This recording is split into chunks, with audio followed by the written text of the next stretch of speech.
Pertama-tama saya ingin menyampaikan duka cita yang mendalam terhadap korban banjir bandang dan juga tanah longsor di Aceh, di Sumatera Barat, dan juga di Sumatera Utara, serta di wilayah lainnya. Semoga keluarga yang ditinggalkan diberikan kesabaran, diberikan kekuatan dalam menghadapi musibah dan cobaan ini. Dan kita sebagai sebuah bangsa besar, saya melihat solidaritas, kekuatan kita gotong royong juga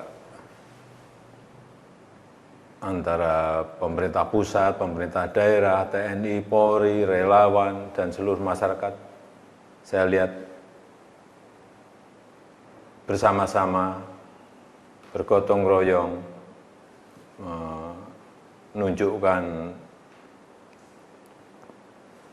kekuatannya dalam rangka menolong saudara-saudara kita yang berada di Aceh, di Sumatera Barat, dan di Sumatera Utara.